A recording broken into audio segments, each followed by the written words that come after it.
첫 번째 이슈는 이재명 지사의 어제 1심 그 내용 짚어보겠습니다. 경향신문 기사 일단 여기 사진과 함께 제목이 달려 있습니다. 친형 강제 입원 시도 혐의의 재판부 직권남용으로 보기 어렵다. 어제 1심 재판부의 설명입니다. 그리고요, 다른 혐의 모두 4가지 혐의가 있었습니다. 검사 사칭, 개발업적 과장 등 4가지 혐의 모두 무죄 판결이 나왔습니다. 검찰은 상식적으로 이해가 안 되는 판결이다. 즉각 항소의 뜻을 밝혔고요. 이 지사는요, 믿고 기다려주신 도민들께 도정으로 보답하겠다. 이렇게 각오를 밝혔습니다. 자, 그럼 여기서 어제 이재명 지사의 모습 영상으로 확인해 보겠습니다.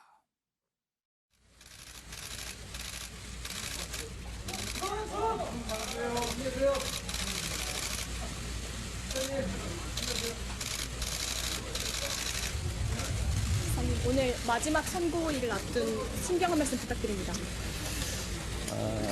겸허하게 선고 공판에 임하도록 하겠습니다. 오늘 1심 선고 어떻게 예상하십니까? 우리 도민들께서 저를 믿고 기다려 주셨는데 제가 우리 도민들의 삶을 개선하는 큰 성과로 반드시 보답드리겠습니다. 그리고 지금까지 먼 길 함께 해주신 우리 동지들, 지지자 여러분, 앞으로도 서로 함께 손잡고 큰 길로 계속 함께 가기를 기대합니다. 비온 뒤에 땅이 더 굳어진다, 이런 말을 믿고 열심히 하도록 하겠습니다. 고맙습니다. 비온 뒤에 땅이 굳어진다는 말을 믿겠다. 이렇게 소감을 밝혔습니다. 이수희 변호사. 네. 우선 전체적으로 이제 법조계에서는요, 어제 1심이 나오기 전에 그리고 1심 나온 후 뭐 결과를 봤는데요. 예상했던 결과입니까? 아니면 예상 밖의 결과입니까? 뭐 일부 보도에서는 뭐 법조 일반적인 시각에서는 무죄 가능성을 더 높게 봤다라고 예. 하지만 저는 좀 의외였습니다. 예. 근데 이제 특히나 그 형 강제 입원, 그 예. 이재명 지사는 강제 입원이 아니라 강제 그 진단을 받게 하려는 예. 거였었다라고 이제 변소를 하기는 했지만 그게 그 직권남용죄가 이제 무죄로 나온 거랑 검사 사칭한 거에 대해서 예. 뭐 억울하다라고 한 거, 거기에 대해서 내가 한 게 아니고 PD가 했는데 나 억울하다라고 예. 발언한 토론회에서 그것도 이제 무죄가 나온 거는 저 입장에서는 좀 의외였는데 예. 죄송합니다. 판결서를 이제 보니까 예. 그러니까 이제 그 총평을 하자면 예. 이재명 지사가 변호사답게 토론회에서 아주 교묘하고 그 법적으로 걸리지 않게끔 아주 답변을 잘했고. 아, 그 답변을 가만히 다시 되돌려 보니까 예, 그 워딩, 문제가 안 될 수 있게 발언을 했더라. 예, 이겁니까? 그 워딩 그대로가 이제 이게 허위사실 공표냐 아니냐기 때문에. 그리고 또 하나는 재판에서도 방어를 참 잘했다.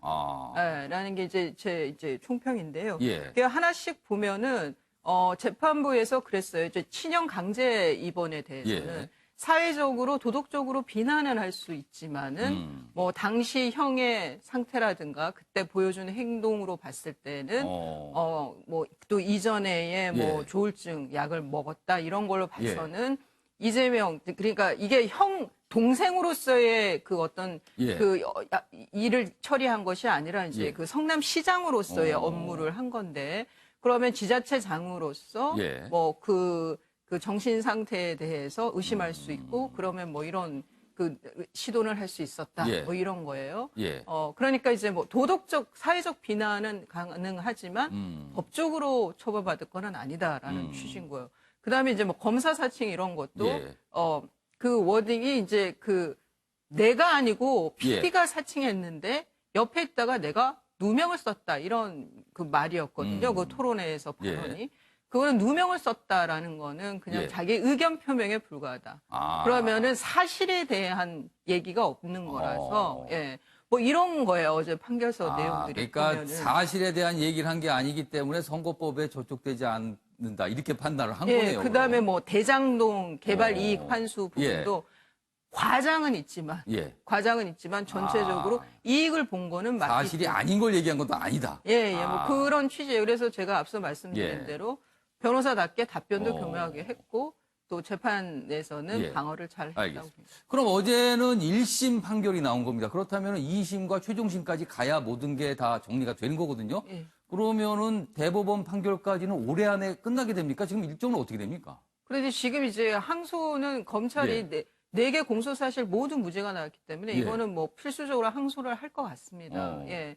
그러면 항소심에 가서 그러면 그 검찰 측에서 예. 이 무죄가 나온 거에서 법리적인 대응만 어. 할 건지 아니면 사실을 뭐 이때도 한 50명이 넘는 증인들이 예. 나왔다고 하는데 예. 그러면 어떤 입증 방법을 취할 거냐에 따라서 뭐 만일 그냥 법리적인 예. 판단 다시 한번 판단을 해달라고 하면은 그 한 2개월 안에 끝날 수도 2, 3개월 안에 끝날 수도 있는 그럼 거고요. 최장하면 올해 안에는 어떻게 끝나게 됩니까? 끝날 수도 있다는 거죠. 왜냐하면 내년 총선과 함께 만약의 경우에 이제 또 보궐선거 얘기를 정치권은 그동안 했었거든요. 그렇기 때문에 올해 안에 최종 마무리가 되느냐 안 되느냐 이것도 사실 관심사거든요. 그러나 어제 1심은 일단 무죄로 나왔습니다. 그래서 뭐 여러 가지 반응이 있는데요. 그럼 지금부터는요. 이 1심 판결의 의미는 무엇일까? 그리고 정치권은 어떤 반응을 보이고 있는지 그 얘기를 좀 짚어보겠습니다. 다음 기사 보시죠. 한국일보 이렇게 분석을 하고 있습니다. 두 갈래로 지금 반응이 나오고 있다는 얘기예요. 이재명 체급 완전히 달라질 것이다. 그러니까 지금 굉장히 위기였죠. 그러니까 위기에서 탈출했으니까 체급이 이제 달라진다. 그리고요. 반면에 도덕성에 이미 상당한 타격을 입었다. 이렇게 나오고 있네요. 1심 무죄 선고의 정치권 반응은 민주당 도정 전념 적극 도울 것이다. 3대 무상복지 정책 등 심실릴 듯하다. 그리고요. 또 이런 반응도 있어요. 여권 차기 주자가 없는 현실에서 대권 가도 청신호가 다시 들어온 것이다. 이런 분석도 있습니다. 근데 반면에 정치적 생명은 유지했지만 위기 벗어난 게 아니다. 이런 회의론도 같이 나오고 있다고 합니다. 다음 기사 하나 더 보겠습니다. 중앙일보 기사입니다. 싸움꾼, 사이다 정치인 돌아오나 정치권 기대와 우려가 있다. 그럼 기대는 뭐고 우려는 뭘까요? 여기 있습니다. 지사직 위기 벗고 활동폭 넓힐 듯하다. 민주당 판결 존중, 도정 전념해야 된다. 이런 반응이고요. 반면에 한국당 버스 요금 인상 협조 대가다. 이렇게 또 해석이 가기도 하는군요. 그리고요. 이 부분이 가장 관심사가 아닐까 합니다. 친문 곤란해졌다. 친문. 왜냐하면 이재명 지사는 여권 내 친문 지지자들과 그다지 관계가 좋지 않다고 지금 알려져 있거든요. 그러니까 친문 곤란해졌다. 이런 의견도 나오고 있다고 합니다. 자, 그럼 정치권의 반응 영상으로 묶었습니다. 보시죠. 재판부의 판결을 존중합니다. 더불어민주당은 이재명 지사의 도정 활동을 적극 뒷받침할 것입니다. 문재인 정권의 협조한 대가로 받은 면죄부입니까? 친문 무죄, 반문 유죄, 법치 초월 권력 편향의 자의적 잣대가 다시금 대한민국 법치주의를 위협하고 있습니다. 네, 지금 뭐 정치권 반응이 뭐 갈리는군요. 자, 윤경호 의원님, 이재명 지사의 정치적 입지 어떻게 되는 겁니까? 지금 분석이 좀 나눠지고 있어요. 예.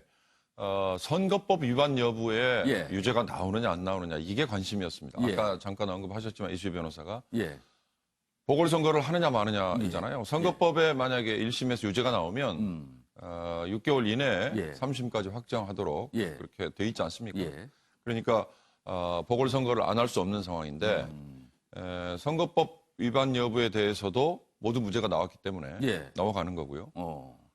물론 이제 2심, 3심이 남아 있긴 합니다만 예. 나머지의 경우는 사실은 논란의 여지가 좀 있었기 때문에 그러니까 친형 뭐 직권남용 예. 권리행사 방해 예. 만약에 이게 유죄가 나왔더라도 예. 이거는 6개월 이내에 끝나지 않고 그러니까 다른 선거법에서의 유죄가 나오지 않았다면 예. 그래서 저는 선거법 부분에 대해서 유죄가 나오느냐 안 나오느냐라는 점을 관심을 갖고 봤는데 예. 이게 넘어갔기 때문에 예. 더불어민주당에서는 만약에 1심에서 선거법 부분을 포함해서 다른 것도 실정법상 유죄가 나온다면 이재명 지사를 뭐 포기라고 표현한다면 이상하지만 더 이상 옹호를 할 수 없는 예. 상황이 아니냐라고 예. 아마 판단을 했던 것 같아요. 그런 점에서 보면 정치인 이재명은 어저께 판결이 예. 본인의 입지를 다시 찾는 데는 실정법상으로 엄청난 초석을 깐 거 아니겠습니까? 예. 그러나 제목에 이미 한국일보 제목에 있습니다만 로덕성에 이미 엄청난 타격을 입었죠. 그러니까 우리 사회가 이미 실용주의, 예. 성과로만 뭔가를 보여주면 예. 얼마든지 정치인으로서 또는 지사로서 예. 심지어는 본인이 원하는 대통령으로서 받아줄 수 있는 거 아니냐 이렇게 보는 분들이 있을지 모르지만 이번 재판을 통해서 그동안에 몰랐던 것 또는 이미 알았던 게 다시 한번 확인이 되는 이 도덕적으로 이렇게 논란의 여지가 예. 많은 분에 대해서 우리가 과거에 예. 정말 개발연대부터 지금까지 쭉 앞만 보고 달려갈 때는 예. 정치인이 주는 어떤 도덕성 또는 포용성 이런 거에 대해서 그렇게 큰 기대를 하지 않았을 수도 있지만 예. 앞으로는 이제 갈수록 일단 나중에 뭐 저희가 언급하겠지만 예. 정치인들의 막말에 대해서 정치인들의 정말 상상을 초월하는 상대를 공격하는 자극적인 언사에 대해서 왜 실망을 하고 있습니까? 우리 사회가 이제는 조금은 좀 차분해질 필요가 있는 거거든요. 그런 점에서 그러면은 보면 약간 타격과 우려 쪽에 좀 가깝게 보시는 거네요. 그렇습니다. 이 저는 부분에 그런 점에서 보면 이재명이라는 정치인은 어. 이번 재판 과정에서 아. 도덕적으로 굉장한 타격을 입었고 예. 그게 유권자들, 국민에게 큰 실망을 줬을 것이다. 저는 그렇게 봅니다. 최찬환 교수님, 대권 주자로서의 입지 지금 어떻게 앞으로 갈 거라고 보세요? 지금 이제 어제 그 무죄 판결 나오기 전에도 예. 여론조사 대권 선호도 보면은 이재명 지사가 항상 수위에 있었어요. 예. 그걸 일단 우리가 인식을 해야 될 것 같고 예. 이해찬 대표가 사실 맨 처음에 재판 시작하고 이럴 예. 때 많이 보호를 해줬었죠. 그래서 당원권 사실상 지금 이제 평당원이거든요. 예. 이재명 지사가 예. 민주당에. 그래서 사실상은 지금 당원권 정지 상태나 마찬가지예요. 그럼 본인이 그 당시에 문제가 좀 불거해서 당원 또 당원 스스로 유보하겠다. 내려놓겠다라고 유보란 표현을 얘기했죠. 썼어요, 근데 그때는. 그때 이제 탈당 얘기도 많이 나왔었습니다. 예. 민주당에서. 아까 이제 앵커께서 말씀하신 것처럼 친문 주류라고 보기는 어려운 정치인이거든요. 이제 그런 이제 해석들이 많이 있었는데 아무튼 아직 2심도 남았습니다만 1심에서 큰 이제 짐을 내려놨습니다. 예. 벗어났는데 저는 우리 윤 의원님하고는 상당히 다른 견해예요. 저는 사실 이게 계속 이제 이런 이재명 지사에 대한 언론 보도가 굉장히 많았잖아요. 예. 작년 6월 달에 바른미래당의 김영환 후보가 이제 고소고발하고 그 이후에 자유한국당이 또 고소고발하고 이랬단 말이죠. 그런 과정 속에서 저는 언론이 과도할 정도로 보도를 많이 한다라는 느낌을 받았었어요. 그래서 저는 사실 방송이나 이런 데서 뭐 전 법률 전문가가 아니기 때문에 좀 주제 넘는 예측이었는지 모르겠으나 아마 무죄로 나올 가능성이 높다라는 예측을 저는 많이 했었어요. 그러면 사실상. 이번에는 예상했던 결과라고. 저는 제 나름대로 예상했습니다. 그러나 제가 변호사나 이런 출신이 아니라서 예. 저의 예측은 별로 의미는 없는 겁니다만 저는 개인적으로 그랬습니다. 어쨌든 제가 드리고 싶은 말씀은 도덕성에 나름 타격 입었다고 봅니다. 근데 이재명 지사가 갖고 있는 그 상징성이 있어요. 지난 그 탄핵 국면에서 2016년도 말, 2017년도 초 여러 주자들 중에서 가장 선명하게 박근혜 탄핵을 주장했던 정치인이었고 한국 사회 불평등 그리고 양극화에 대해서 아주 선명하고 논리 정연한 이런 생각을 전 가지고 있다고 저는 생각을 합니다. 따라서 상당수 많은 분들이 아무리 저렇게 이제 무죄 판결이 나오더라도 나름 뭐 정치인으로서 도지사로서 탄탄한 도정을 수행한다 하더라도 도덕성에 타격이 있을 수 있다고 보겠습니다만 한국 사회의 여전히 지금 문제는 불평등 문제, 소득 불평등 문제, 양극화 문제예요. 저성장 물론 마찬가지입니다만 그러면서부터 중산층 이하의 계층들에게 상당한 진보적 의제나 개혁 담론을 계속 끌고 갈 수 있는 그런 리더십을 확보했다. 그 당내에서도 이젠 더 이상 친문이 아니라는 이유로 그렇게 좀 홀대하기는 어렵지 않겠는가. 그래서 결론적으로 이재명 지사는 물론 도덕성의 타격을 받을지 모르겠으나 저는 앞서 아까 그 헤드라인에 나온 거 그쪽으로 상당히 저는 그 입지를 탄탄히 다져갈 것이고 의외로 상당한 그 정치권 내에서 대권 가도에서 저는 상당한 입지를 확보하지 않겠느냐고 저는 예측을 뭔가 개인적으로 정치적으로 합니다. 지금 부활했다라고 이제 판단을 하시는 것 같아요. 그렇습니다. 예. 자, 한민수 교수께는 질문 드릴게요. 아까 제가 기사를 설명하면서 이재명 지사는 여권 내 친문 지지자들과 불편한 관계다. 사실 지난 2017년 대선 당시에 굉장히 갈등이 컸죠. 자, 그렇다면 지금 여권 내 친문은 이재명 지사를 어떻게 바라보고 있는 걸까요? 이른바 이제 선거 과정에서요. 예. 지난해 이제 지방선거 과정에서 트위터 계정주 논란이 있었죠. 예. 그게 문 대통령을 지지하는 층에서는 이 지사의 부인을 의심을 해가지고 예. 아주 공격을 많이 했었습니다. 예. 이게 뭐 지금 경찰에서 이거는 뭐 밝힐 수가 없다고 사실상 무혐의 비슷하게 그렇죠. 결론을 냈었었죠. 그렇기 때문에 거기에 뭐 반발하는 여론도 있었습니다만은 이번 건으로 해서 물론 뭐 친문 지지자, 그 대통령을 열성적으로 지지하는 입장에서는 뭐 예. 경선 과정의 앙금이 다 예. 없어졌다고 볼 수는 없을 겁니다. 어. 그래서 하지만 이른바 그 여권 내 음모론 비슷하게 나왔던 게 안이 바뀜이라고 있었지 않습니까? 근데 이 지사는 어찌 됐든 1심입니다만 예. 그 구도 자체에서 벗어났어요. 그렇다면은 뭐 여전히 그 반감을 갖고 있는 지지층이 다 없어질 수는 없습니다만은 제가 볼 때는 현재 이런 게 대법원까지 예. 1심을 거쳐 대법원까지 확정이 된다면 이 지사는 재판 전과 재판 후는 많이 달라질 수밖에 없다. 특히 재판 과정에서도 각종 여론조사를 보면은 이 지사의 아주 튼튼한 팬층이 있습니다. 그렇습니다. 팬덤이 있습니다. 그 숫자가 거의 뭐 비슷하게 매번 동일했죠. 나오더군요. 그러면 그렇지 않고 이렇게 뭐 이탈을 했거나 예. 아니면은 좀 이 지사를 관망하고 있던 입장에서는 어찌됐든 재판을 통해서 1심입니다마는 모든 혐의를 벗었어요. 지금 예. 재판을 통해서. 그리고 여권 내에서도 1심이 나오기 전에 그런 얘기를 계속했습니다. 언론 내에서 공격받고 할 때도 만약 이 지사가 예. 이번 재판에서 이렇게 무죄로 나오거나 회생을 한다면은 예. 맷집이 달라져 있을 것이다. 아. 그래서 나오는 게 언론에서는 날개를 달지 않겠느냐 이런 얘기를 하는데요. 예. 뭐 이 지사 측에서도 이번 재판 과정에 지사가 직접 뭐 많이 예. 뭐라고 그러죠? 법정 나가서 본인 예. 입장을 많이 밝혔죠. 그런 것들을 봤을 때 이건 족쇄 비슷하게 느끼고 있었는데 일단 족쇄를 풀지 않았느냐. 그러면 이 버스 요금 인상이 그 직전에 있었어요. 예. 물론 뭐 한국당이 저렇게까지 좀 비난하는 거 동의하지 그런 않습니다만 또 지적이 또 나왔어요. 이미 뭐 야당 쪽에서는. 재판부에서 판결문 다 써놨을 텐데 예. 그 버스 임금 인상 그거 잘 풀었다고 재판부가 그건 말도 안 되는 소리 같은데 어쨌든 정치인 입장에서는 예. 표를 의식할 수밖에 없는 광역단체장 입장에서 요금을 올리겠다고 했지 않습니까? 예. 그 여권 내에서는 대단히 용감하다는 평가를 했었습니다. 근데 거기에 의해서 재판에서까지도 이제 전체 무죄가 났기 때문에 이 지사 입장에서는 이제 앞으로 도정에 집중하겠다고 했지 않습니까? 그러면은 결과적으로 친문의 죄송합니다. 친문 지지자들의 그 불편한 시선도 좀 사그러들 수 있다라고 보시는 것 같아요. 뭐 상당 부분 좀 그럴 수도 있다고 봅니다. 물론 그러면 뭐 지금 제가 또 궁금한 거는요. 네. 지금 이재명 지사는 민주당 내에서 지금 당원권 유보 상태입니다. 이게 뭐 정지인지 뭐 약간 애매한 상태는 하지만 일단 당원권 행사가 뭔가 멈춰 있는 상태거든요. 이 부분은 지금 그럼 어떻게 되는 겁니까, 향후에? 본인이 요청을 했죠. 그때 자기가 당원권을 행사하지 않겠다고요. 그래서 이해찬 대표가 이렇게 받아주는 형식을 취했는데 예. 당장 1심이 났으니 예. 뭐 이 지사 측에서 이거 풀어달라고 요구할 것 같지는 않고요. 그거가 지금 현재 중요한 문제는 아닌 것 같습니다. 그래서 그럼 최종심까지 보고 나서 그러지 않을까 결정하겠다 싶습니다. 하겠네요. 네. 그리고 이 지사 입장에서는 뭐 여러 가지 주요 정책들 있지 않습니까? 예. 이제 정책 능력을 좀 보여주는 쪽으로 계속 행보를 하지 않을까 싶습니다. 알겠습니다. 정치권에서 사실 굉장히 관심이 많았던 판결이었는데 어제 1심 판결이 드디어 나왔습니다. 자, 이번에는요. 문무일 검찰총장 얘기 좀 해보겠습니다. 어제 참 뉴스가 많았습니다. 그리고 굵직굵직한 인물들이 등장을 했거든요. 이 내용 역시 그렇습니다. 첫 번째 기사 보시죠. 매일경제입니다. 문무일 재킷 벗어 흔들며 검찰 중립 누가 흔드나 잘 보라 이렇게 얘기를 했습니다.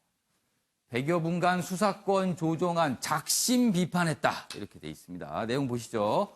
발언 내용을 소개하고 있습니다. 소 잃을 거라고 생각하고 외양간 고치는 건 안 된다. 정부안 경찰의 전권적 권능 개선 아닌 반대로 가는 것이다. 공수처 반대하지는 않지만 헌법에 근거 없어 걱정된다. 그러니까 공수처에 관해서도 약간 부정적인 의견을 나타낸 거예요. 요 재킷 벗어 흔들며 사실은 시청자 여러분께 요 모습을 좀 보여드리고 싶지만 이 모습은요. 기자들과 질의응답을 하는 과정에서 나온 거라서 카메라가 없는 상태에서 이루어졌습니다. 그래서 이 모습은 없고요. 기자회견 시작할 때 한 발언만 영상으로 준비되어 있습니다. 그럼 영상 보고 확인하겠습니다. 보시죠. 현재 국회에서 진행되는 수사권 조정 논의를 지켜보면서 검찰은 반성과 각성의 시간을 지내고 있습니다. 검찰은 국민의 뜻에 따라 변하겠습니다. 하지만 현재 국회에서 신속 처리 법안으로 지정된 법안들은 형사사법 체계의 민주적 원칙에 부합하지 않고 국민의 기본권 보호에 빈틈이 생길 우려가 있다는 점을 간곡히 호소드리고자 하여서 이 자리를 마련하였습니다. 네, 어제 뭐 저렇게까지는 말하고 그리고 기자들과 질의응답을 하는 과정에서 더 많은 얘기를 했습니다. 그리고 재킷을 벗어서 흔드는 모습도 그 과정에서. 그래서 카메라에서 잡히지는 않았습니다. 자, 그럼 여기서요. 검찰총장의 작심 회견을 평가한 두 개의 신문 기사를 바로 비교해 보겠습니다. 주제는 같아도 내용은 다르다. 신문대 신문입니다. 자, 오늘 신문대 신문 중앙일보와 한겨레를 비교해 보겠습니다. 어제 문무일 검찰총장의 기자회견에 대한 평가를 담고 있는데요. 중앙일보는 정치적 중립을 말하며 울컥한 문무일 이렇게 내용이 나와 있고요. 한겨레는요. 수사지휘권 안 놓으려 반기를 든 것이다 이렇게 지적을 하고 있습니다. 자, 그럼 먼저 중앙일보 기사부터 보겠습니다. 문무일, 박상기 장관 말대로라면 검찰 입 딱 닫고 있어야 한다. 이렇게 반발을 한 거예요. 내용 보시죠. 105분간 수사권 조정 작심 발언을 했습니다. 여권안 기본권 보호에 빈틈이 생긴다. 20살 때 5.18 직접 겪은 문 총장. 그러면서 여러 가지 뭐 민주주의와 뭐 여러 가지 이런 얘기를 하다가 사실은 광주에서 이렇게 하면서 말을 잇지 못하고 울컥했다고 합니다. 이 내용도 카메라에 잡히진 않았습니다. 여기 기사로만 소개돼 있어요. 여기 있습니다. 간담회 인전 끝부분에서 후배들이 정치적 중립과 수사 공정성 시비에서 벗어날 수 있게끔 이쪽입니다. 벗어날 수 있게끔 해주겠다는 소망을 마무리 짓지 못해 미안하다. 그러면서 사실은 광주에서 이렇게 얘기하면서 감정에 복받친 듯 울컥했다고 합니다. 그러자 그 이후에 이제 검찰 관계자가 저게 무슨 모습인가요? 기자들이 당연히 물어보죠. 설명을 했습니다. 문 총장이 5.18 광주 민주화 운동 때부터 민주주의를 위해 헌신하겠다고 다짐했고 그래서 검사가 됐다. 그런 이야기를 하려다 굉장히 울컥했다. 이렇게 설명이 나왔습니다. 영상으로 봤으면 좋은데 아쉽게 없습니다. 다음 기사 보시죠. 자, 한겨레는 좀 결이 다르군요.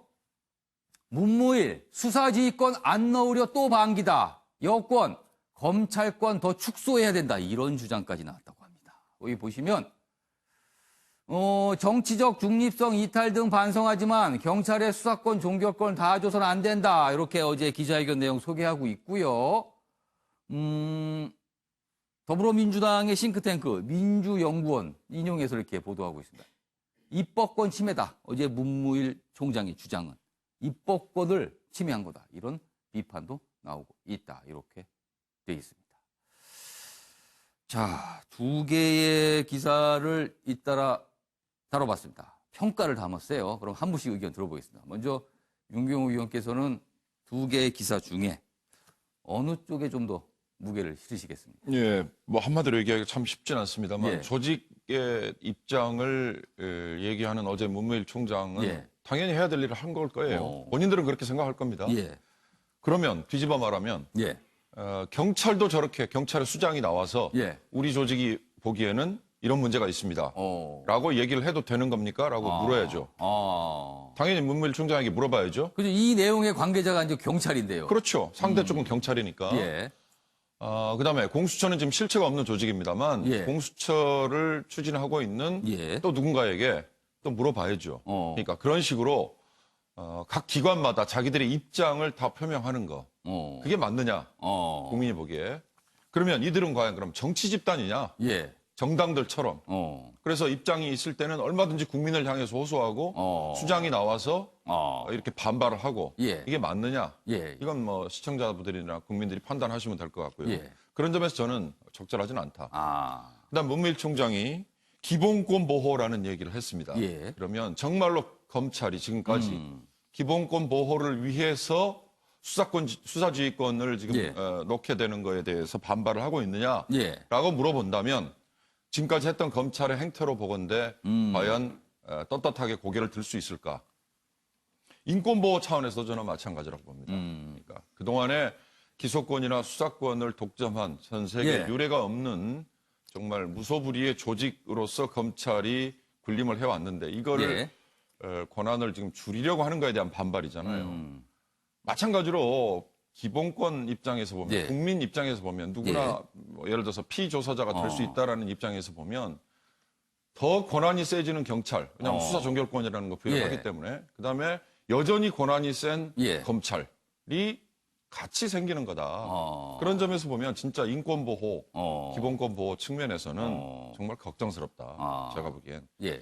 검찰의 얘기로 다시 돌아가면 예. 그렇다면 가장 핵심은 예. 정치적 중립을 어떻게 보장하느냐죠.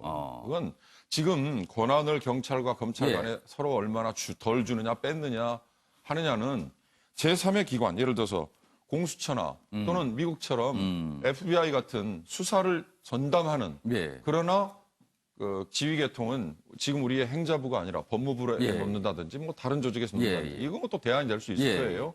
자치경찰을 얘기할 때 이런 얘기들이 조금 나왔지 않습니까? 예.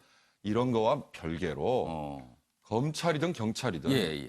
정치적 중립을 얼마나 보장하느냐. 결국 이게 핵심인 거죠. 그런 부분에 대해서 좀 진지한 논의가 있어야 그렇습니다. 된다지. 이런 거는 좀 약간 기관 간의 권한을 핵심이 주는 아니다는 게 거네요. 더 뭐 옳다 그르다는 예. 얘기는 아마 국민이 보기에는 잘 이해가 안 가실 겁니다. 알겠습니다. 그런 점에서 보면 정치적 중립 얘기가 다시 기본으로 가야 된다. 예. 이렇게 봅니다. 자, 최청열 교수께서 보시기에는 어제 회견은 해서는 안 될 회견이었나 아니면 할 만한 회견이나 어떻게 보세요? 방식 자체는 저는 사실 동의하기가 좀 어렵습니다. 예. 저는 검찰의 저런 입장 표명은 가능하다 하더라도 예. 저렇게 꼭 기자회견의 형식을 빌렸어야 되는 건 좀 별개의 문제인 것 같아요. 기자회견은 사실상 정치적 행위로 인식될 수가 있는 것이고 예. 또 지금 이제 그 검찰총장의 얘기는 예. 여러 가지를 얘기 중에서 가장 핵심이 이겁니다. 예. 수사권 조정에 반대한다는 얘기거든요. 지금 검찰에게 물론 정치적 중립도 이제 얘기가 예. 많이 됩니다만 역시 중요한 건 너무나 많은 권한이 집중돼 있어요. 직접 수사권도 있고 예. 수사 지휘권이 있고 예. 기소권이 있고 영장 청구권이 있고 이런 많은 것들을 좀 경찰에 나누겠다는 얘기인데 예. 그러면서 이것들에 대한 대안으로 이제 자체 개혁을 얘기했지 않습니까? 예. 자체 개혁이라는 게 직접 수사에 대한 대폭 축소라든지 예. 재정 신청의 확대 그리고 이제 형사부나 공판부 중심으로 운영하겠다라는 건데 예. 이런 부분들은 사실 그동안 계속 얘기돼 왔던 것들이었고 뭐 개선되어야 했었던 것들이었어요. 그래서 이번에 수사권 조정과 사실은 좀 결이 다른 얘기들이거든요. 근데 수사권 조정에 대한 대안으로 그걸 어제 설명을 이러한 했어요. 것들을 설명한다는 게 좀 맞지 않는 것 같고. 그러면은 이거는 당연히 지금까지 됐어야 했어야 되는 되는 것뿐이다. 뿐이고 이 이미 말씀이시네요. 됐어야 되고 해와. 문 총장이 예. 취임한 이후에 직접 수사 대폭 수사 계속 해왔던 것들 중에 하나입니다. 예. 그런 부분 중에서 하나 문제를 지적해야 될 것 같고요. 예. 역시 또 하나 문제가 국민들 시민권을 보호하고 기본권을 보호하려면 예. 검찰 또는 경찰 이러한 기관들 권력기관들의 권력 분산이에요 결국은. 권력 예. 분산의 차원에서 이제 경찰에 주겠다는 건데 차라리 수사권 조정을 반대하지 말고 예. 이런 것들을 동의하지만 그러나 경찰이 비대화하면 어떻게 해야 되느냐 이런 것들에 대한 보완과 문제점을 얘기했으면 조금 더 알겠습니다. 동의를 받지 않았을까라는 생각도 듭니다. 자, 이수희 변호사께서는 두 가지 기사 어떻게 보셨어요? 뭐 결이 이제 좀 차이가 있기는 하지만 예. 저는 그 중앙일보에서의 아니 매일경제 헤드라인 뽑은 것처럼 예. 중요한 거는 검찰의 권력으로부터의 어. 자유롭게 해주는 것, 정치적으로 중립될 수 예. 있도록 제도하는 그게 핵심인 것 같습니다. 예. 공수처 얘기가 나온 것도 예. 그런 이유였던 거고 예. 검찰이 권력 눈치를 본다. 그런 것 때문에 그러면 눈치 안 보고 수사할 예. 수 있게 공수처 얘기가 나왔던 거고 그다음에 검찰이 너무 권력으로부터 자유롭지 않은 검찰이 권한이 너무 비대하다. 그러니까 경찰에 한번 그러면 좀 넘겨줘 보자. 그러면 견제가 되면서 좀 낫지 않겠냐 이런 건데 그럼 경찰이라고 그러면 권력으로부터 자유롭냐? 그건 아니라는 거죠. 그렇겠죠. 그러니까 모든 수사기관과 사정기관에 대해서 예. 권력으로부터 자유롭게 하는 그 제도화 그게 저는 제일 키워드인 것 같은데 그것을 얘기하기 위해서 그럼 이런 기자회견을 해본 적이 있느냐 그러면 검찰총장이 예. 이거는 뭐 문무일 총장만의 예. 개인이 탓을 하는 것이 아니라 예. 한번 검찰이 그런 모습들을 보여줬다면 청와대와 그렇게 부딪히는 모습들을 보여줬다면 예. 어제의 기자회견에 대해서 밥그릇 지키 조직 지키기라는 비난은 덜하지 않았겠느냐는 생각이 들고요. 예. 그런데 이제 이 수사권 조정과 관련해서는 고소인 예. 입장에서 그러면 1차 수사 종결을 경찰에서 한다고 했을 때 그 수사 결과에 대해서 더 믿음이 가느냐. 검찰에서 종결되는 거하고 경찰에서 종결되는 거에서 어디가 더 믿음이 가느냐라고 예. 하면은 저는 검찰 쪽일 거라고 생각해요. 지금 저 검경 수사권 조정안의 핵심 중에 하나가 그거죠. 예, 1차 일차 수사 수사권, 그 종결권이에요. 종결권을 어디가 갖느냐. 예, 그럼 그게 지금의 그 현실이라고 받아들여야 된다고 생각해요. 그러면은 예. 그 현실을 도외시하고 1차 수사 종결권을 경찰에 주는 그 법제화가 예. 과연 너무 시기상조는 아닌지에 대해서는 한번 좀 알겠습니다. 예. 자, 한미수 교수께서는요, 저희가 두 가지 기사를 연속해서 지금 봤어요. 평가를 다룬. 한 가지는, 전적인 분위기는 검찰이 할 만한 소리를 한 거다. 또 한 가지는 이거는 반기다. 그리고 또 반기다. 이렇게 표현이 나왔어요. 자, 어느 쪽 기사에 좀 무게를 두실까요?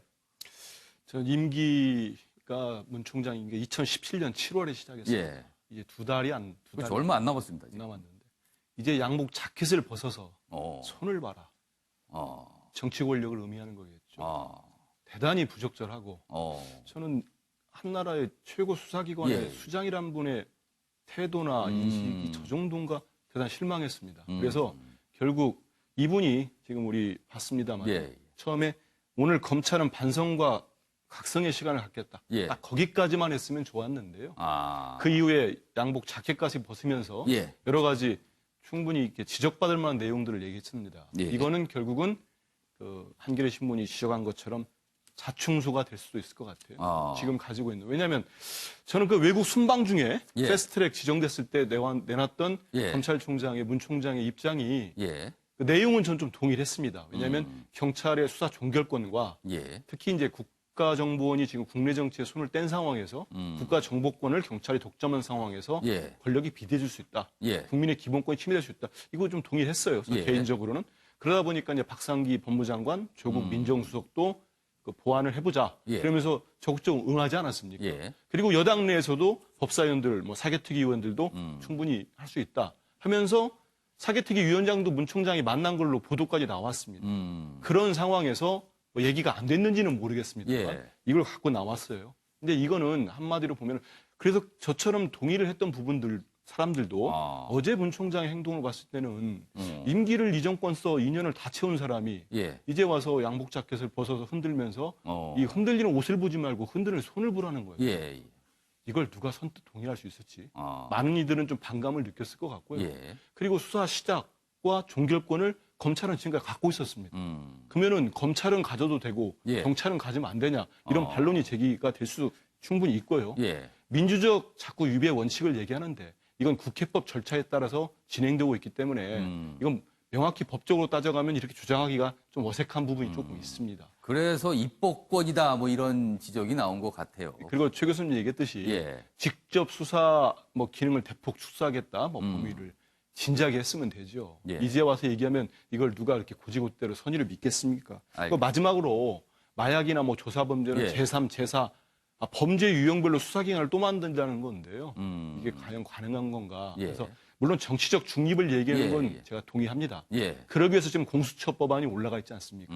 그 법안 내에서도 정치적 중립이 흔들릴 수 있다. 예. 그러면 지금 패스트트랙이 진행되는 과정에서 또 보완하고 개선할 부분이 있죠. 예. 저는 이 부분에 집중해서 이렇게 접근을 했어야 되는데 예. 너무 본인이 감정이 울컥해지고 하면은 본질이 흐려지고 예. 또 다수의 사람들로부터 반감을 가져올 수밖에 없지 않느냐. 알겠습니다. 이런 평가를 할 수밖에 이런 상황에서 이 검경 수사권은요, 경찰, 검찰, 경찰과 검찰 간에 지금 여러 가지 갈등도 있는데 그래서 그런지요, 연결이 꼭 되는 건지 어떤지 모르겠습니다만 경찰은 전직 검찰 수장을 들여다보고 있고요. 그리고 검찰은 전직 검찰 수장을 수사하고 있는 상황.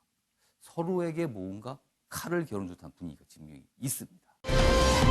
자, 이번엔 정치권 기사로 좀 넘어가 보겠습니다. 그동안 저희 프로그램도 막말 이야기 참 많이 소개했습니다. 그리고 나오신 패널분들이 항상 개탄을 다 했는데 글쎄요. 계속 이어지는 것 같아요. 그 내용 좀 다뤄보겠습니다. 서울신문입니다. 김연아 자유한국당 의원, 문재인 대통령을 한센병에 빗대 비판, 이렇게 논란이 되고 있어요. 지금.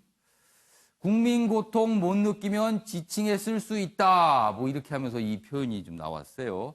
여야 사당, 한센병 환자들에게 사과하라. 그래서 뭐, 이 얘기가 그동안 며칠 전에 또 사이코패스, 뭐 이런 표현까지 나와서 논란이 있는 와중에 또 이 얘기까지 터진 겁니다. 내용 좀 자세히 보면요. 김 의원은 방송에 출연해요. 어제 상황입니다.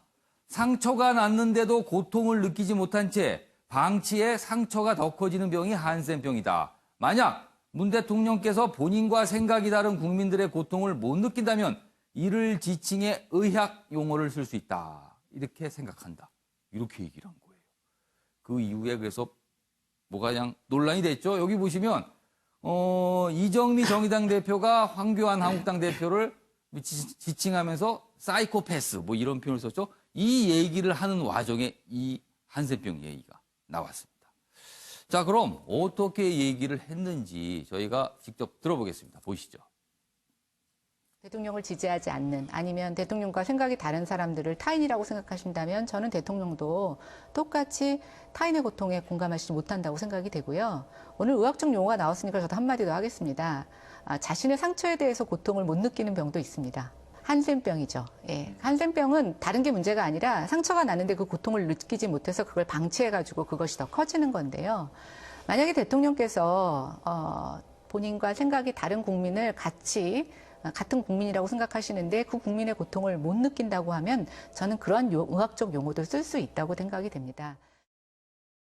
자, 한센병도 그렇고 사이코패스 다 얘기를 하면서 의학적 용어다 뭐 이렇게 설명을 하면서 저 표현이 나온 거예요. 자, 윤경호 의원님. 왜 이러는 걸까요?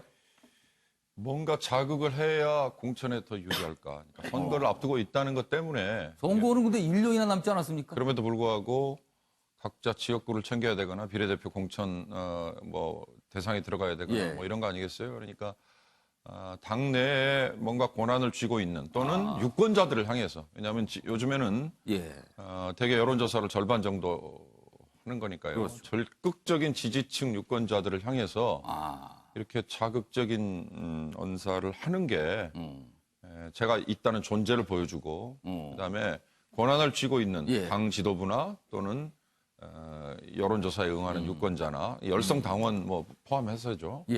이들이 박수를 쳐준다고 지금 생각을 하는 거 아닌가. 그러니까 저런 얘기를 하면 아주 유리해진다. 이렇게 판단을 하는 건가요? 그런 걸로 저는 해석이 됩니다. 그렇다면 이건 결국 궁극적으로는 본인들의 입지, 본인들의 존재를 보여주는 거에는 성공하는지 모르지만 우리 정치 수준 자체를 떨어뜨리고 그다음에 더 나아가서는 정치권에 대한 혐오감을 오히려 키울 수도 있다.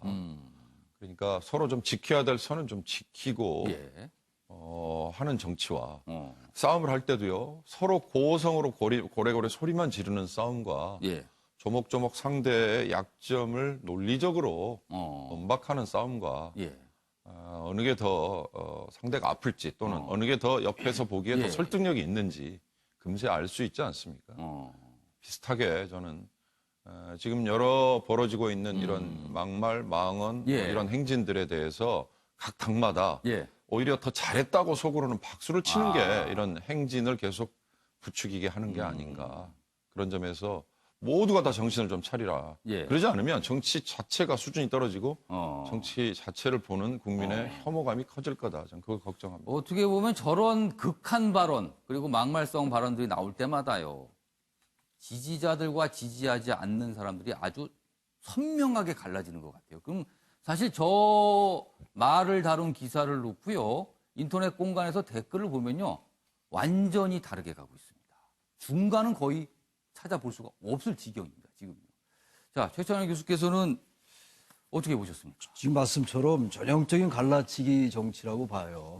편을 완전히 갈라놔서 자기 편의 지지자들을 결집시키는 뭐 그러한 정치 행태죠.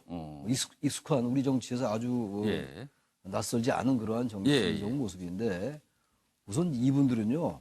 멘탈이 굉장히 센 분들 같아요. 멘탈 갑이에요, 그야말로. 우리는 저희들 말 한마디 한마디가 굉장히 조심스러운데, 그리고 저분들이 국민의 대표라는 분들인데 어떻게 저런 말 함부로 할 수 있을까라는 생각이 들고, 일단 이런 말은 다 하는 말이니까. 예. 전 그래서 일단 정치권이 말이죠. 저런 예. 발언들을 해서 문제가 된 인사들 공천에서 좀 배제하는, 공천 배제하는 그런 어떤 글쎄 그걸 법으로 만들 수는 없을지 모르겠으나 여야가 그야말로 합의를 해서 예. 저런 하나의 규정을 좀 만들어야 될 것 같아요. 근데 현실적으로는 여야를 막론하고 저런 거친 발언을 할 의원들에서 공천 배제한다는 얘기는 안 들려요. 전혀 나오지 않고 있잖아요. 예. 또 하나 문제가 지금 우리 제 윤의원님 말씀에 동의를 하는데 예. 저런 것들이 전형적인 적대와 혐오의 정치거든요. 적대와 혐오의 정치는 결국은 이제 정치적 무관심, 예. 또 정치 불신을 야기하게 되고 그 정치 불신과 정치 무관심 결국 정치 부재로 연결될 거 예. 아니겠습니까? 정치 부재와 정치 실정은 결국은 국회 마비, 입법 교착. 아. 지금 그대로 모습이에요. 예. 입법 교착이고 국회가 마비되고 정치가 실종되고 정치가 부재한다면 결국은 현재 체제가 그대로 유지되는 거 아니겠습니까? 뭔가 개혁을 하고 변화를 유도하려면 예. 입법을 통해서 해야 되는 건데 입법이 안 되니까. 예. 그래서 결국 저런 모습들은 기득권에 유리하다. 결국은 그래서 이 피해는 고스란히 유권자들에게 돌아가는 거예요. 유권자들의 지지 성향에 따라 다르게 갈린다 하더라도 예. 말이죠. 그런 것들 정확하게 인식할 필요가 있고 또 하나 문제가 저도 같이 싸잡아서 정치권을 비판합니다만 이른바 양비론인데요. 양비론의 함정이 좀 있다고 생각합니다. 예. 좀 이럴 때는 정확하게 어느 당이 더 많이 막말을 했으면 어느 당이 덜 했나 정확히 따져줘야 될 것 같아요. 예. 이걸 싸잡아서 그냥 정치권을 비판하니까 별 그냥 한 10 정도로 정치권을 비판한 인사와 예. 한 2 정도로 비판한 쪽이 같이 도매꿀로 넣으면 안 된다. 알겠습니다. 그런 걸 정확히 판단하는 그러한 기능이 필요하다라는 생각합니다. 예. 사실 어제 발언은요, 어떻게 보면 모욕일 수도 있어요. 그래서 이런 얘기가 나오는 거예요. 한센병 환자들에게 사과해야 된다. 이런 얘기도 나오고, 이게 모욕일 수도 있다. 이렇게 지적이 나오고 있기도 합니다. 자, 이번에는요, 전직 국방장관의 발언인데요, 좀 귀를 잡습니다. 확실히. 그래서 그 얘기 좀 해보겠습니다. 여기 있습니다. 사진부터 봐주시면요. 송영무 전 국방장관입니다. 여기 사진이 있군요. 이렇게 얘기를 했어요. 김정은 자유민주 사상에 접근해 있다. 김정은 국방위원장과 자유민주 사상. 왠지 좀 거리도 있어 보이고 낯설게 느끼는 게 보통의 생각이 아닐까 하는데 이런 얘기를 했어요. 여기 보시면. 그리고 북한의 도발이 점차 줄고 있다. 그러다 야당 세습 독재 정권에 할 말인가? 이렇게 또 비판이 나오고 있습니다. 어제 열린 안보학술 세미나 기조 강연에서 송영무 전 장관이 한 발언인데요. 좀 구체적으로 좀 보겠습니다. 여기 있습니다. 김일성과 김정일 이 두 인물이 주체 사상을 갖고 있었다면 김정은은 자유민주 사상에 접근한 상태다. 핵과 화생방만 빼면 북한을 겁낼 이유가 없다. 이런 얘기도 했습니다. 자, 그럼 여기서요. 직접 어떤 얘기를 했는지 들어보겠습니다. 김일성과 김정은은 과거의 그 주체 사상에, 북한의 김정은은 지금 자유민주 사상에 접근해 있는 상태라는 것을 지금 말씀드립니다. 현재 김정은이 러시아 푸틴과 중국의 시진핑한테 가서 전쟁할 거이니 그때같이 지원해 달라 하는 것이 되겠습니까? 안 되겠습니까? 자, 이수희 변호사. 네. 발언 어떻게 좀 이해되십니까? 아니면 어떻게 이럴 수가 있습니까? 어떤 생각이신가요? 그러니까 송영무 전 장관이 생각하는 자유민주 사상이 뭔지 저는 좀 상당히 의아스럽습니다. 그런 분이 국방장관을 하셨다는 것도 우선은 놀랍고요. 그래서 이게 사실은 이 내용이 기사가 더 된 거는요. 기사로 이렇게 다루게 된 거는 전직 국방장관이다. 이런 또 의미가 있어요. 예. 그러니까 지금 3대 세습을 하고 있고 예. 누가 고사포로 누굴 죽였네 예. 이런 게 그건 사실로 지금 예. 다 나와 있고요.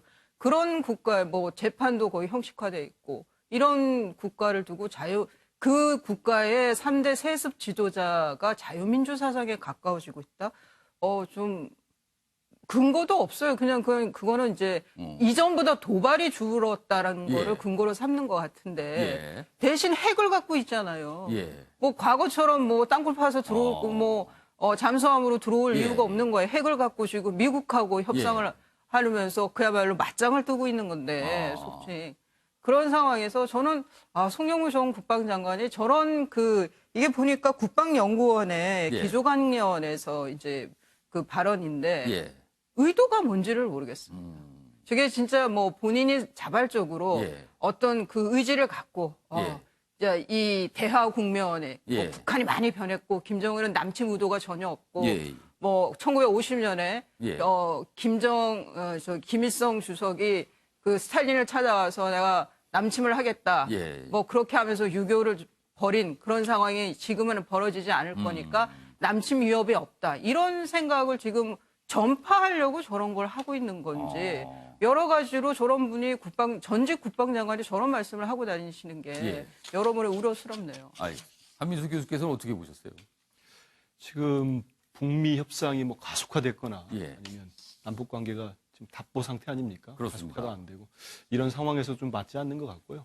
물론 이런 이제 그 기조 강연을 했기 때문에 뭐 1, 2분 하고 끝나진 않았을 겁니다. 저말만 끝난 건 아니고 뭐 최소한 뭐 30분 이상 했을 텐데 이렇게 논란이 되는 발언들이 나오면은 사실 그냥 그분이 진짜 하고 싶었던 얘기가 뭔가를 알아보려면 전체 맥락을 풀텍스트를 우리가 다 보긴 해야 됩니다. 연설이 길면 거기엔 다양한 내용들이 들어가 있을 그렇습니다. 그래서 다 보긴 해야 되는데 저는 그럼에도 불구하고 지금 영상 봤듯이 송 전 국방장관이 김정은이 자유민주 사상을 접근해야 한다는 건 저는 동의하지 않습니다. 왜냐하면은 우리가 교과서가 됐든 실제가 됐든 자유민주 사상이라는 게 정치, 출판, 언론, 특히 사상의 자유, 모든 자유가 좀 인정되는 사회 아니겠습니까? 그렇습니다. 그런데 김정은이 비록 지금 핵무기를 폐기하는 협상에 나와 있고 하지만 김정은에 대해서 그렇게 평가하는 사람이 우리 쪽에 얼마나 있겠습니까? 그렇기 때문에 전체 맥락은 어떤 데 방점을 뒀는지는 송 전 장관이 모르겠습니다만 이런 표현 자체는 좀 부적절하지 않나. 특히 뭐 재임 기간에도 여러 가지 설화를 했었는데 이런 표현은 좀 안 쓰는 게 본인이 앞으로 어떤 뭐 주안점을 두는 부분들이 있을 거예요. 뭐 북한하고 비핵화 협상이랄지 뭐 앞으로의 과정들이 잘 돼야 된다. 평화 정착해야 된다. 하는 과정에 있어서도 좀 이런 표현을 신중할 필요가 있다. 이렇게 생각이 듭니다. 자유민주 사상 우리 지금 갖고 있습니다. 그러나 그걸 갖기까지 참 지난한 과정, 어려운 과정 우리가 분명히 거쳤습니다. 그리고 5.18 민주화운동 역시 그 과정 중에 있었거든요. 그런데 북한에 대해서 김정은 위원장에 대해서 그 사상에 가깝다. 그러니까 많은 분들이 약간 갸우뚱하고 있는 겁니다.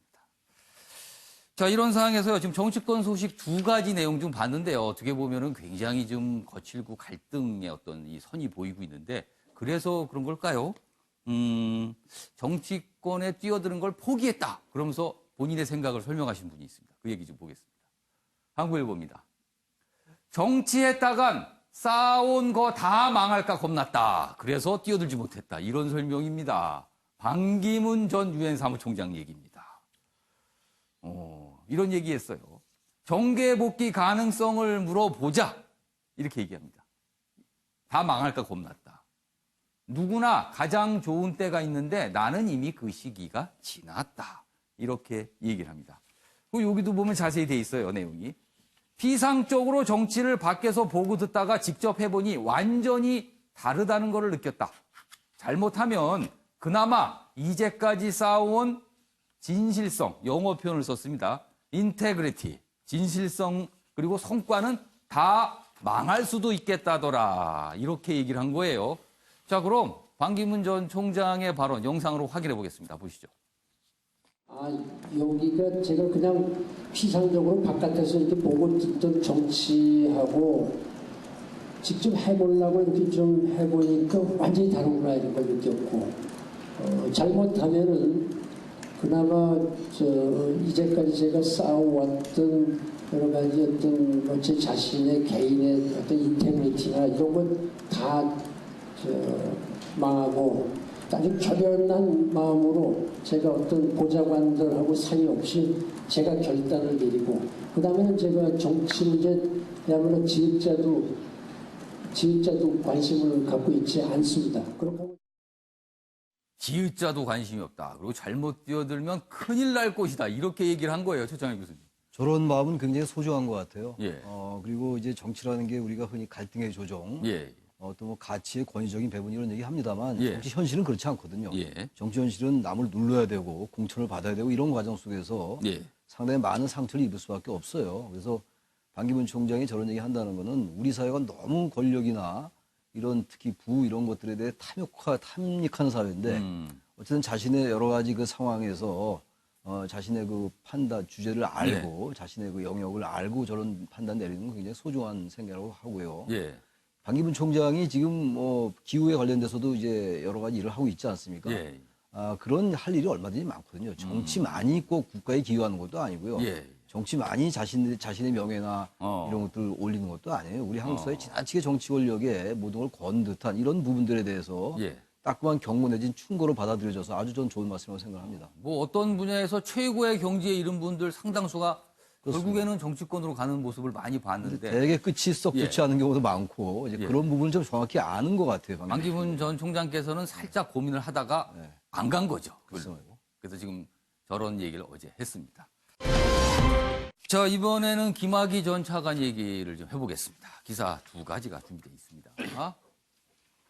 1억 원대 뇌물죄 수사 필요성, 김학의 전 차관 구속.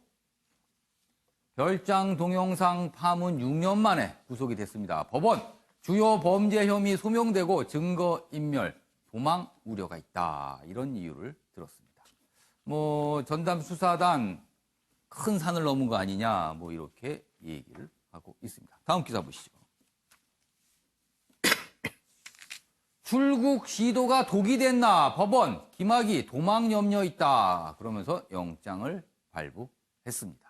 김 전 차관 영장 실질심사 어제 있었는데요. 이런 얘기를 남겼습니다. 그동안 창살 없는 감옥에서 살았다. 지금 구속이 되면서 수감이 됐네요. 관련 영상 보고 이어가겠습니다. 보시죠. 오늘 법정에서 어떤 점 주로 설명하실 예정이신가요? 윤중천 씨 모르십니까? 다른 사업가에게 돈 받으신 적 없으신가요?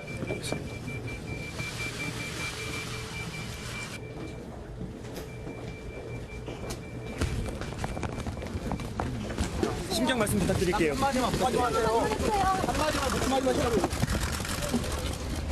잠깐만. 네, 이수희 변호사. 예.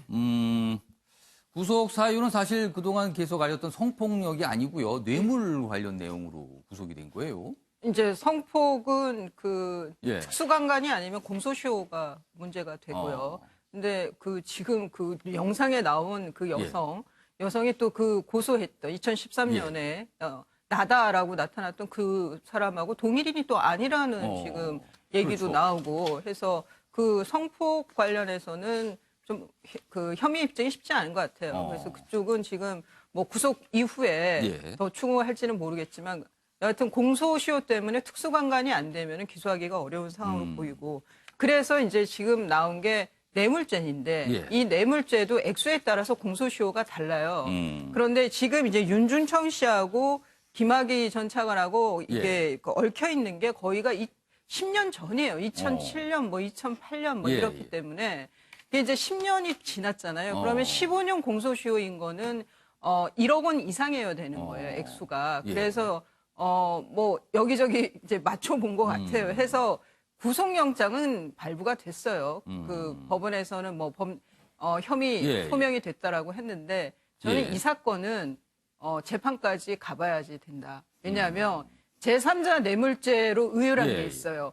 그 영상에 나오는 그 뭐 영상에서 나다라고 주장했던 그 A 씨라고 하는 여성이 그 윤준청 씨로부터 뭐 1억을 횡령을 했는데 그래서 윤준천이 고소를 했는데 그 고소를 취하게 만든 사건이 있었어요. 그거를 제3자 뇌물죄로 의율을 한 거예요.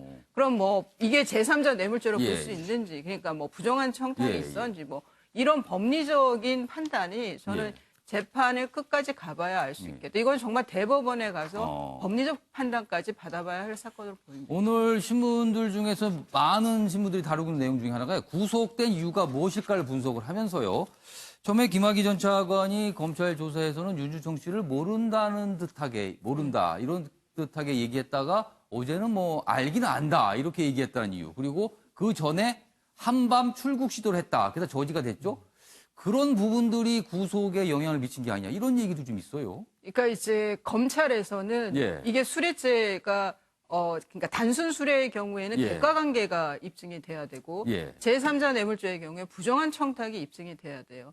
그런데 이제 그 워낙 오래전 일이니까 예. 그럼 윤중천하고 김학의 전 차관의 오랜 어떤 관계, 그런 게 입증이 되면 좀 더 그 대가 관계나, 예.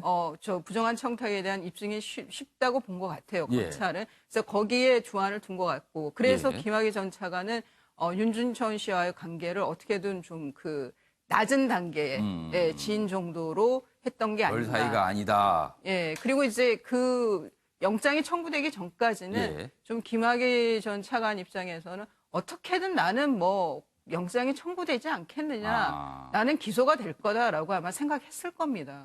그런 데서 나오는 태도였던 것 같아요. 난 모르는 사람이라고 했던 알겠습니다. 거는. 예. 자, 이번에는요. 얼마 전에 많은 분들의 공분을 자아낸 사건이 있었습니다. 계부가 본인의 딸, 계부가 여중생이 계부에서 살해된 사건이거든요. 그런데요. 조사를 더 해보고 나니까요. 친모가 그 여중생에게 수면제를 먹였다. 뭐 이런 내용이 나왔어요. 그래서 기사 좀 보겠습니다. 이 내용입니다. 의붓 딸 살해 친모도 구속. 뭐 시신유기 사전 연습하기도. 그런데요. 범행을 저지르기 전에요. 이런 내용이 있었답니다. 여기 아랫부분입니다. 한 병원에서 수면제와 우울증 약을 처방받은 뒤 딸에게 이걸 먹였답니다. 수면제를. 그런데 이렇습니다. 이 수면제가 든 음료수를 건넸는데 뭐 30km를 차를 타고 가도 A양이 뭐 별다른 뭐가 이상이 없자 범행을 저질렀다. 이런 얘기입니다. 그럼 이거는 친모가요. 단순히 무슨 가담 정도 이게 이렇게 되지 않을 것 같아요. 그래서 많은 분들이 지금 깜짝 놀라는 내용이 나왔습니다. 유수희 변호사, 이건 어떻게 된 얘기입니까? 그러니까 지난번에 구속영장이 기각됐을 때 이유가 예. 살인이나 사체유기나 공범으로서의 그 소명이 부족하다였던 거였거든요. 예. 그래서 경찰이 추가 조사를 한 건데 예. 이게 부검에서 아마 수면제 성물이 나온 것 같아요.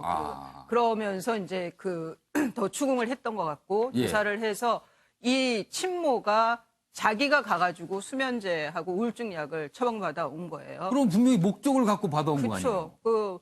그러면 이거는 우발적인 살인도 아닌 거고, 그러면 예. 우발적이라 그러면은 친모가 모르는 상황이 발생할 수도 있는 거지만 지금 그런 게 아니라는 거죠. 살인을 예. 염두에 두고 계획적으로 다 모든 걸 알면서 이런 게 공범이죠. 예. 그래서 법원에서도 소명이 됐다고 보고 구속영장이 발부된 걸로 보입니다. 자, 이번엔요. 사진 속에 담긴 사연을 들어보겠습니다. 이슈컷 보시죠. 이슈들을 사진으로 살펴보는 시간 이슈컷입니다. 첫 번째 이슈 태그는 사냥꾼입니다. 도심 한복판에 사냥꾼이 나타났다면 어떨까요?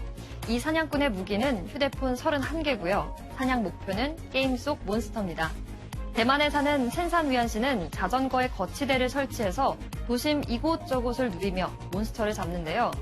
오랜 시간 게임을 즐길 수 있도록 자전거에 보조 배터리도 장착했습니다.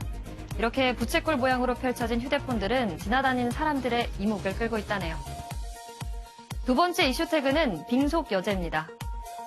스피드스케이팅의 이상화 선수가 눈물을 흘리고 있는데요. 어제 이상화 선수의 은퇴식이 열렸습니다. 14년간 국가대표로 활약한 빙속 여제 이상화 선수. 팬들이 좋은 모습으로 기억해줄 때 선수 생활을 마무리하겠다는 생각이 들어서 은퇴를 결심했다는데요. 또 지금은 누구와도 경쟁하고 싶지 않다며 당분간 여유로운 생활을 하고 싶다고 앞으로의 계획을 전했습니다. 마지막 이슈 태그는 가격 인상입니다. 보기만 해도 시원한 냉면인데요. 그런데 이제 이 냉면을 고급 음식으로 불러야 할 것 같습니다. 서울 시내 유명 냉면 맛집들이 성수기인 여름철을 앞두고 냉면의 가격을 인상했는데요. 소비자들은 냉면집들이 배짱 영업을 하고 있다며 불만스러워하고 있습니다. 업체들은 어쩔 수 없다는 입장인데요.